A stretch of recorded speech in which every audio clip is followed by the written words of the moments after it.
जय हिंद दोस्तों, myself Sanjay Lunawat.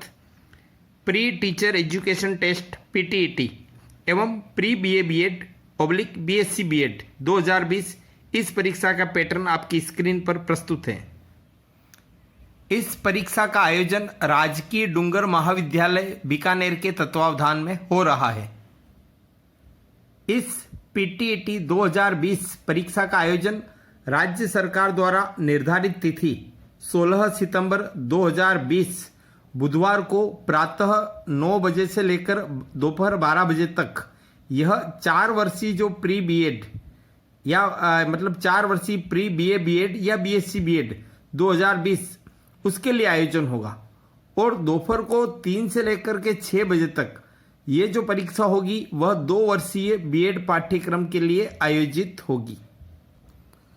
देखिए, परीक्षा का पैटर्न आपकी स्क्रीन पर है। प्रश्न पत्र संरचना, दोनों जो परीक्षाएं हो रही है सवेरे 9 से 12 और दोपहर 3 से 6, इन दोनों में प्रश्न पत्र 4 खंडों में विभक्त हैं और प्रश्नों की कुल संख्या 200 होगी। सभी प्रश्न ऑब्जेक्टिव टाइप यानी मल्टीपल चॉइस या बहुवैकल्पिक प्रकार के होंगे। सभी प्रश्नों के अंक समान होंगे। प्रत्येक प्रश्न 3 अंक का है और जिस चीज के लिए, जिस बात के लिए सभी स्टूडेंट भयभीत रहते हैं, याद रखिए यहाँ पर किसी भी तरह की निगेटिव मार्किंग यानी ऋणात्मक अंकन नहीं है। आप बिंदास होकर के आप बिना डरे सभी प्रश्नों को अटेम्प्ट करें। कोशिश करिए कि आपका कोई भी प्रश्न नहीं छूटे। अब प्रश्न पत्र की संरचना देख लीजिए कि जो पहला खंड है, खंड अ, वह मानसिक योग्यता का होगा। प्रश्नों की संख्या 50 है और कुल अंक 50 × 3 150 हैं। लेकिन मैं आपको यही सलाह दूंगा कि इस खंड को आप सबसे अंत में हल करें, क्योंकि ये जो मेंटल एबिलिटी है ना, इनके सवालों को हल करने में समय ज़्यादा लग जाता है, उलझ कर रह जाते हैं। हो सकता है आप सही कर लें पर दूसरे प्रश्नों के लिए कहीं समय कम ना पड़ जाए। अब जो खंड है ब, वह शिक्षण अभिक्षमता वाला है, टीचिंग एप्टीट्यूड का। इसमें भी 50 प्रश्न है × 3 यानी 150 अंक होंगे। हो सकता है कि इसमें भारात्मक अंकन हो यानी सर्वाधिक उपयुक्त के लिए 3 अंक और उसके बाद क्रमशः 2, 1 व 0 इस तरह का अंकन हो सकता है।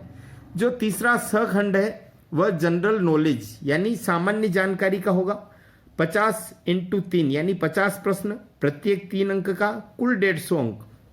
यहाँ पर आपको ध्यान रखना है कि जो आपका खंड द है वह 2 पार्ट में होगा यानी हिंदी और अंग्रेजी। आपको या तो हिंदी हल करना है या फिर अंग्रेजी। 50-50 प्रश्न होंगे, 50 × 3 और कुल 150 अंक। इस प्रकार से कुल 600 अंक हो गए हैं। यहाँ पर मैं आपको बताना चाहूँगा कि राजस्थान में सभी जिला मुख्यालय एवं तहसील पर मिलाकर कुल 2100 यानी 2100 परीक्षा केंद्र हैं। आपको पता होना चाहिए कि आपके कंपटीशन में कितने कैंडिडेट हैं। जो 2 वर्षीय पाठ्यक्रम है बीएड, जिसके लिए न्यूनतम योग्यता ग्रेजुएशन है, उसमें 3,67,662 परीक्षार्थी पंजीकृत हैं तथा जो 4 इयर्स पाठ्यक्रम है यानी बीए बीएड या बीएससी बीएड, उसमें 1,89,478 परीक्षार्थी पंजीकृत हैं।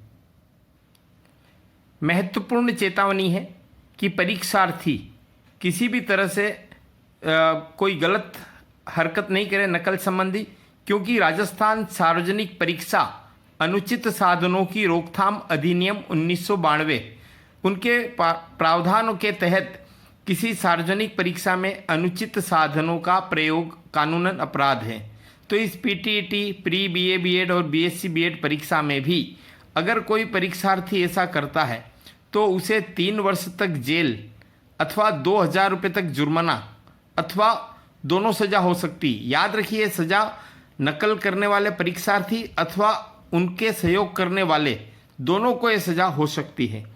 अब यहाँ पर देख लीजिए कि परीक्षा केंद्र में मोबाइल फोन या अन्य कोई इलेक्ट्रॉनिक उपकरण लाना पूर्णतया वर्जित है। परीक्षार्थियों को अपने साथ में काला या नीला बाल पेन अनिवार्य रूप से ले जाना है। अभी कोरोना कोविड-19 का दौर है। सभी परीक्षार्थी मास्क पहनकर ही परीक्षा केंद्र में प्रवेश कर सकेंगे। कोरोना से ग्रसित परीक्षार्थी को परीक्षा देने की अनुमति संबंधी ये प्रावधान दे रखा है। परीक्षार्थी को परीक्षा कक्ष में पानी की बोतल, प्रवेश पत्र, फोटो आई कार्ड व पेन के अतिरिक्त अन्य सामग्री लाने की अनुमति नहीं होगी। जैसा कि अभी बताया है, परीक्षा कक्ष में mobile phone, Bluetooth, spy camera व अन्य इलेक्ट्रॉनिक उपकरण लाना दंडनीय अपराध है। परीक्षा भवन में धूम्रपान, मादक पदार्थों का सेवन करना और रखना भी वर्जित है। यहाँ पर याद रखिए कि वीक्षक परीक्षा प्रारंभ होने के समय के 1.5 घंटे पहले केंद्राधीक्षक को अपनी उपस्थिति दर्ज करा देंगे और प्रत्येक कक्ष में न्यूनतम 12 परीक्षार्थियों के बैठने की व्यवस्था अनिवार्य है। बैठक व्यवस्था 6 के गुणक में यानी 12, 18, 24, 30, 36, 42, 48, 54 इस प्रकार से होगी। 24 परीक्षार्थियों पर 2 वीक्षक नियुक्त किए जाएंगे। यहाँ पर ध्यान रखिए, प्रत्येक छात्र को एक निश्चित सीट आवंटित की जाएगी और टेबल पर उस परीक्षार्थी का रोल नंबर यानी अनुक्रमांक लिखा होगा। प्रत्येक विद्यार्थी को यथासंभव 20 वर्ग फीट कम से कम इतना स्थान दिया जाएगा। बैठक व्यवस्था खड़ी पंक्ति वर्टिकल में होगी। एक पंक्ति में 6, 10 अथवा 14 परीक्षार्थी को बैठाने की व्यवस्था होगी। प्रत्येक केंद्र पर उपस्थिति पत्रक भेजी गई है। उपस्थिति पत्रक के अनुरूप बैठक व्यवस्था कर उस पर उपस्थित परीक्षार्थियों के हस्ताक्षर व अंगूठे का निशान भी करवा लिया जाएगा। वीक्षक भी उपस्थिति पत्रक पर निर्दिष्ट स्थान पर हस्ताक्षर करेंगे। आपके लिए कुछ महत्वपूर्ण निर्देश हैं। परीक्षा भवन में परीक्षार्थियों का प्रवेश परीक्षा प्रारंभ होने के 1 घंटा पूर्व होगा। परीक्षार्थी अपना स्थान परीक्षा प्रारंभ होने के 10 मिनट पूर्व ग्रहण कर सकेंगे। परीक्षा से 10 मिनट पूर्व प्रश्न पत्र पुस्तिका का वितरण किया जाएगा। यथोचित कारण से यदि कोई परीक्षार्थी 20 मिनट पश्चात तक लेट आता है तो केंद्राधीक्षक उसे अनुमति दे सकेंगे, लेकिन याद रखिए यथोचित कारण होने पर ही। यहाँ पर ध्यान दीजिएगा, अगर 20 मिनट से अधिक देरी हो जाती है फिर उसे किसी भी स्थिति में प्रवेश नहीं दिया जाएगा। और जो बच्चा 20 मिनट लेट तक आया तो आप लेट भले आए हैं लेकिन आपको इसकी एवज में अतिरिक्त समय नहीं दिया जाएगा, यानी बचे हुए समय में ही आपको अपना प्रश्न पत्र हल करना होगा।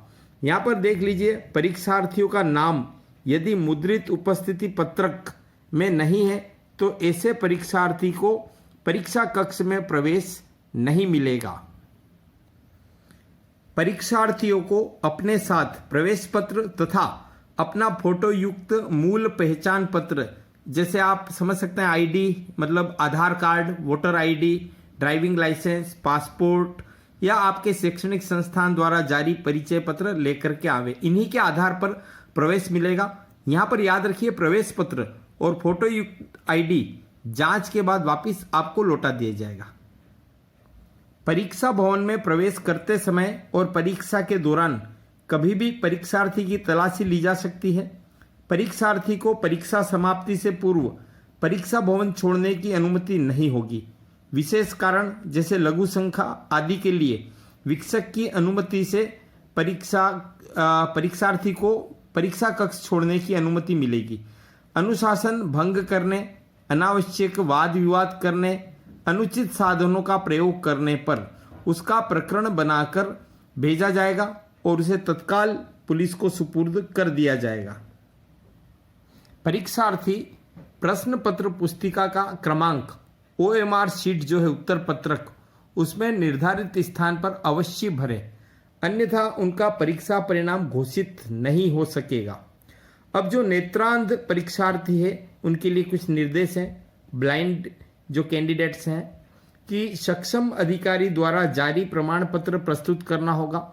श्रुति लेखक की जो सुविधा है वह प्राप्त होगी, लेकिन उसकी योग्यता अगर बीएड पाठ्यक्रम के लिए परीक्षा है तो 12वीं उत्तीर्ण होनी चाहिए, उससे अधिक नहीं हो, मतलब 12वीं उत्तीर्ण से, तथा प्री बीए बीएड या बीएससी बीएड की परीक्षा दे रहे हैं तो उस परीक्षार्थी के लिए श्रुति लेखक की योग्यता 10वीं उत्तीर्ण से अधिक नहीं होनी चाहिए। श्रुति लेखक परीक्षार्थी स्वयं लेके आएगा। अब जो केंद्राधीक्षक है वह श्रुति लेखक की योग्यता के संबंध में संतुष्ट होने के बाद ही उन्हें अनुमति देगा। यहाँ पर एक विशेष बात यह है कि नेत्रहीन परीक्षार्थियों के लिए 30 मिनट का अतिरिक्त समय देय होगा। नेक्स्ट आप देख लीजिए कि प्रश्न पत्र पुस्तिकाओं का वितरण परीक्षा प्रारंभ होने के 10 मिनट पूर्व किया जाएगा ताकि परीक्षार्थी निर्देशों का अध्ययन कर लेवे और प्रश्न पत्र पुस्तिका के मुख्य पृष्ठ की जो भी एंट्री है उनको सही ढंग से भर लेवे और विक्षक भी यह अवश्य जांचे कि परीक्षार्थियों ने वह प्रविष्टियां सही भरी है। उसके बाद विक्षक अपने लिए निर्धारित स्थान पर हस्ताक्षर करेंगे। यहाँ पर एक और चीज देखिए कि प्रश्न पत्र पुस्तिकाओं का वितरण किस तरह से करना है। तो उन्होंने बताया कि पहले जो निर्देश 8 बोला था मैंने उसके अकॉर्डिंग ही करना है। यहाँ पर एक चीज और देख लीजिए कि यदि कोई परीक्षार्थी अनुपस्थित रहता है तो प्रारंभ में तो पुस्तिका उसके रोल नंबर की टेबल पर रख दी जाएगी और जब सभी प्रश्न पत्रों का वितरण हो जाए उसके 20 मिनट बाद उसकी जो प्रश्न पत्र पुस्तिका है ना वह वापिस से हटा ली जाएगी। अब यह आपके लिए इंपॉर्टेंट निर्देश है कि अगर आपका कोई प्रश्न पत्र पुस्तिका है वह दोष युक्त हो या कटा फटा हो तो परीक्षा प्रारंभ होने के 20 मिनट के भीतर ही आप सूचना दे दीजिए तो आपकी प्रश्न पत्र पुस्तिका OMR शीट सहित बदल दी जाएगी। यहाँ पर एक बात और देखिए कि आपकी जो उत्तर पत्रक है यानी OMR शीट प्रश्न पुस्तिका में ही है। प्रश्न पत्र की सील हटाए बिना उसमें से उत्तर पत्रक निकाल लेवे और परीक्षार्थी उस पर समस्त प्रविष्टियां पूर्ण कर लेवे। अब यहाँ पर एक और महत्वपूर्ण निर्देश है आपके लिए कि प्रश्न पत्र पुस्तिका अथवा उत्तर पत्रक OMR शीट उसको परीक्षा कक्ष से बाहर ले जाने की अनुमति नहीं है, यानी आपको पेपर वहीं पर छोड़ के आना है। अब प्रश्नों के संबंध में यदि आपको कोई शिकायत है तो कृपया लिखित में कीजिए, वह आगे जो समन्वयक PTET है उन तक पहुंचा दी जाएगी। अनुचित साधन का उपयोग मैं आपको बता चुका हूं कि बिल्कुल भी नहीं करना है, नहीं तो 3 वर्ष की सजा या 2000 रुपये का जुर्माना अथवा दोनों सजा दी जाएगी।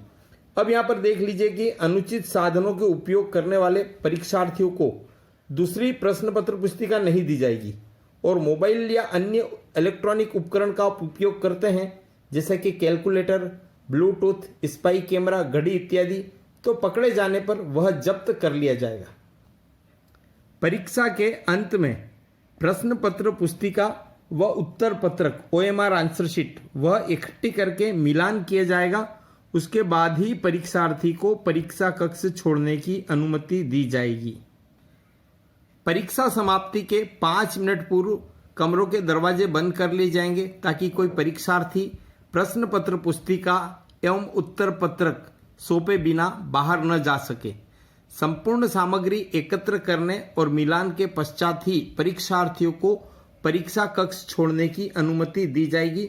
अतः पूरी तरह से अनुशासन में रहें और सारे नियमों का पालन करें। बहुत ही इंपॉर्टेंट पॉइंट है कि यदि आपके पेपर के किसी प्रश्न के हिंदी अनुवाद में विरोधाभास हो तो आपको हिंदी की बजाय अंग्रेजी के संस्करण को ही सही व अंतिम माना जाएगा। इसलिए आप इंग्लिश, जब भी आपको कंफ्यूजन हो ना तो आप उसके इंग्लिश वर्जन को टैली कर लें। अब परीक्षार्थियों के लिए कुछ महत्वपूर्ण घोषणाएं हैं कि निर्दिष्ट स्थान पर बैठना है, उत्तर पत्रक और आपके जो प्रश्नों के उत्तर देने हैं और सारी सूचनाएं हैं वह केवल काले या नीले बॉल पॉइंट से ही भरनी है। प्रश्न पत्र का जो आपका फ्लैप है उसको काटना है, पिनों को नहीं खोलना है। अपनी प्रश्न पत्र पुस्तिका पर कुछ भी नहीं लिखें और जो उत्तर पत्रक है उस पर भी वांछित सूचनाओं के अलावा फालतू कुछ भी नहीं लिखें। अपने उत्तर पत्रक पुस्तिका की क्रम संख्या सही है, रोल नंबर और आंसर शीट के नंबर भी सही लिखे हैं और संबंधित गोले भर दिए हैं, यह सावधानी से चेक कर लीजिए। प्रश्न पत्र पुस्तिका में पृष्ठों की संख्या सही, पूर्ण एवं क्रम से है, यह भी सुनिश्चित कर लीजिए। प्रश्न पत्र पुस्तिका में कोई पेज यानी पृष्ठ खाली, फटा अथवा गायब हो या किसी पेज की पुनरावृत्ति हो, ऐसी कोई त्रुटि होने पर तुरंत सूचित करना है। प्रश्न पत्र पुस्तिका के ऊपरी भाग पर अपना नाम, रोल नंबर, उत्तर पत्रक संख्या अंकित करना है और फिर हस्ताक्षर करने हैं। उत्तर पत्रक पर निर्दिष्ट स्थान पर ही हस्ताक्षर करें, इधर उधर न करें। तलाशी ली जाए अगर तो बिल्कुल अनुशासन में रहें और तलाशी लेने दीजिए। अगर पेपर में या प्रश्न में किसी तरह की कोई शिकायत है तो परीक्षा समाप्ति के पश्चात केंद्राधीक्षक को लिख करके देवे। परीक्षा कक्ष में फालतू कोई डिस्टरबेंस नहीं करें। परीक्षार्थी प्रश्न को पूरा पढ़ लेवे, फिर देख लीजिए कि कौन से उत्तर को आपको सही भरना है।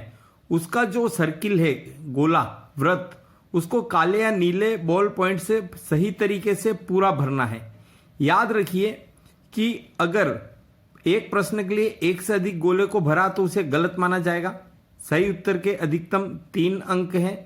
और जो खंड ब है ना, टीचिंग एप्टीट्यूड यानी शिक्षण अभिक्षमता, उसके उत्तरों का मूल्यांकन जैसा मैंने पहले बताया था कि सर्वाधिक उपयुक्त उत्तर होने पर 3 अंक मिलेंगे, कम उपयुक्त पर 2 अंक, उससे भी कम उपयुक्त पर 1 अंक और सर्वाधिक अनुपयुक्त अंक अगर आप ऑप्शन चुनते हैं तो उसके लिए 0 अंक होगा। यहाँ पर एक बात और देख लीजिए कि परीक्षा में बैठने से पहले यह आपकी जिम्मेदारी सुनिश्चित करना कि आप उस परीक्षा की पात्रता की सारी शर्तें पूरी करते हैं कि नहीं। यदि आप अपात्र पाए जाते हैं तो चयन होने के बाद या उत्तीर्ण करने के बाद भी आपका उसमें जो है सिलेक्शन वह रद्द किया जा सकेगा। फिर परीक्षा केंद्र परिवर्तन का कोई अनुरोध स्वीकार नहीं होगा। परीक्षा में अगर आप अनुपस्थित रहते हैं, भले किसी भी कारण से रहे हो, बीमारी इत्यादि, तो भी आपको परीक्षा शुल्क न तो लौटाया जाएगा और न ही भविष्य में ली जाने वाली किसी परीक्षा हेतु सुरक्षित रखा जाएगा। अब आप परीक्षार्थी को केंद्राधीक्षक के निर्देशों की पालना करना अनिवार्य है, अन्यथा अनुचित व्यवहार पर नियमानुसार दंड दिया जाएगा, परीक्षा से निष्कासित भी किया जा सकता है। धन्यवाद। जय हिंद।